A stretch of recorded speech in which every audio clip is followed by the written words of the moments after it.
minutes on the clock. The green flag is in the air, and we go to the first corner, and I'm holding my breath because they are 2 wide and 31 deep. It is absolutely incredible, spreading out to 3 wide, going over at the top of the rise down to Clayton Corner at turn 2, and somehow everybody survived. I'm looking back through the field. I think, Adam, that all 31 cars are actually still there and still racing. Tremendous start. But Nathan Nicholson's done a great start. Ethan Lampe, credit to Ethan Lampe, started on the front row of the grid, and he's held on to that. But Bobby Gossett, having lost those 2 laps for an unusual penalty, driving too slowly. It's something we see if you follow motorcycling, Moto3 in particular. There's a minimum lap time so that you're not getting in the way of anybody trying to qualify, and that's what Bobby Gossett fell foul of today. Yeah, and for Bobby it was really cruel because he had done so well in qualifying, but yes, you're not allowed to exceed that minimum time, and he had. We have a number of these, what we call super teams, where they bring along an increased number of cars, it seems, almost every round, sharing the data as well between them. Still the number 31 Whelen Sunoco car leading. Bobby Gossett just getting bumped out a second. Side-by-side contact. Jared Thomas comes up from 4th and into 2nd. Still side-by-side behind him. Big slide for Justin Adakonis in the blue and yellow car. And he just about gets through that. Dust thrown up by the Michelin tyres on the left-hand side of Bobby Gossett. He's going to lose 1 more position here down the inside. Jeremy Fletcher's right there in the light blue, number 22. And that's 3 Michelin racing cars running together there. Now, can they work together? Because that might be the answer. What have we got there, Shay? 1, 2, 3, 4, 5, 6, 7, 8 still. 8 cars back to Park at DeLong, and off has gone Carlton McFarlane in the Michelin Racing, number 51, proudly displaying the Canadian flag. And that is coming. Is that coming into the pit lane? It is. Yes, he's lost that coming through turn 9. The witness marks on the road would suggest that he's come across the yellow cross hatching. We're still green. Now we go yellow. Now, was that pass completed before the yellow? We've seen that being very, very important. Double yellows are out, and we will see the safety car. Let's remember, Jared Thomas has won this championship 2 times before, but it has also been more than a year since he has won a race. St. Pete race number 1 was the last time that the 96 was in victory lane. He is thinking bigger picture right now as Jeremy Fletcher goes around and knocks into the back of Jared Thomas, and now they are facing each other on the racetrack. Jeremy dropping significantly far down, but it's much worse for Jared as he now sees Matt Novak drive past him. That was cruel and unnecessary for Jared Thomas to end his race like that, as Ethan Lampe is out front and now does not have the pressure of the championship winner staring behind him. I think we're going to get the white flag next time around. Ethan Lampe has pulled out a couple of seconds here with the schmozzle that's gone on behind him, and someone's lost a wheel and tyre at Moss Corner. That's not something you see every day. It's been catching on some bodywork, because I can see a rubbing mark there, and the tyre has made him back onto the far side. Is it going to roll down the hill and out of the way, or is it just going to sit and wait there? Never a good day when different parts of the car are doing different lap times. It's just going to sit there, isn't it? We are on the white flag lap, 2.5 miles, 3.9 kilometres. And at the front of the field, Ethan Lampe leads him by 1.6 seconds. Bobby Gossett, who lost his fastest laps from qualifying, had to start way down. He's worked his way back up into 2nd place ahead of Justin Adakonis. But surely now, even if the yellow flag comes out, we couldn't get restarted. The battle is for 2nd, and it's full course yellow because the lead is coming to that incident.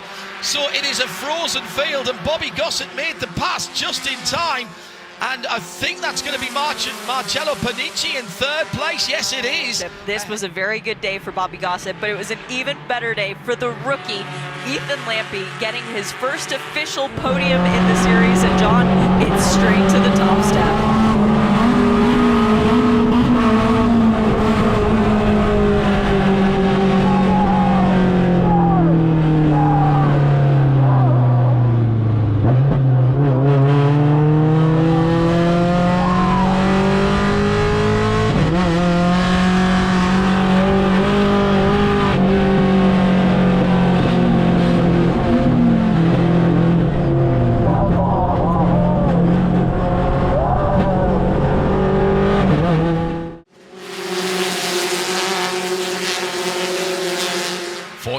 Minutes on the clock, time to go again. Race 2, green flag in the air. Matt Novak brings them to the line. Nathan Nicholson on the outside gets the run in the first corner. Can he sweep around the red, white and black car on the inside? Watch out for that mostly yellow and black car. Nathan Nicholson then gets the inside line into turn 2. He's held his line, that looks pretty decent going through, and it's the outside line that goes through. So that's Novak dropping back. Nicholson, DaCosta down the inside. Ooh, round the outside, Ethan Lampe. Well, the confidence is there. Shane mentioned it as we were coming to the line. He might have lost out on a technicality yesterday, but he knows that his place is at the front of the field, Shane. And isn't it wonderful to see these rookies not staying back and learning from the veterans? They are right up there and mixing it up at the front of the field. The best start might have been Parker DeLong, who was up to third already. But I mentioned watch out for Adakonis. And at one point, his yellow car was 3 wide with Cam Eben and yesterday's race winner, Bobby Gossett. Those are 3 cars we need to watch because all 3 of them are also quick. John, everybody in the field is quick. I don't know where to look. But for right now, Bobby is happy in that clean air. Adakonis still P3, Meza P4, Nicholson in 5th, and I was going to say it's about a 13-car battle for the lead, whereas if any one of them has a bobble, somebody else can come on through. But Gresham Wagner is P14, and he is just lingering there. I'm just waiting for that moment of opportunity. There's a ton of smoke out of Matt Stallone's car out of the left side. Was that contact? As now we get a look from what happened. There was smoke coming off of Cam Evans' car as well, and some issue from Ethan Jacobs. I wonder if maybe they had contact together. For Aiden Shibasi and Von Mishko, though, it looked like it was a bit further back in the field. 21 minutes and 15 seconds as they cross the line now, and Bobby Gossett brings them across. So we've just got into the second half of the race. That yellow flag period, a bit like a hydration break in the first half of a FIFA soccer match. Now we're back. Let's see who's got their heads back together and can work out the strategy. Bobby Gossett leading from the number 31 of Ethan Lampe. He will be looking to get back on the top step of the podium today. Wasn't allowed to keep that after post-race tech, but that is as of happenstance now, because I think Shane made a really good point earlier on. He knows he can race with race winners, pole sitters, double championship winners.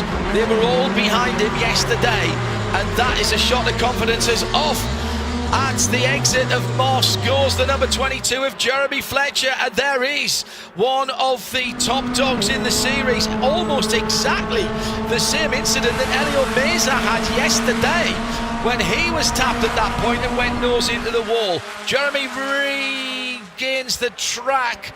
Has there been any damage done to that car? We'll find out in a moment. Meanwhile, at the front of the field, Ethan Lampe has gone to the point chair. Champion, but right now at the front, it is drivers who have not won championships. Jared Thomas, P6. Helio Meza popping out and looking to go by alongside.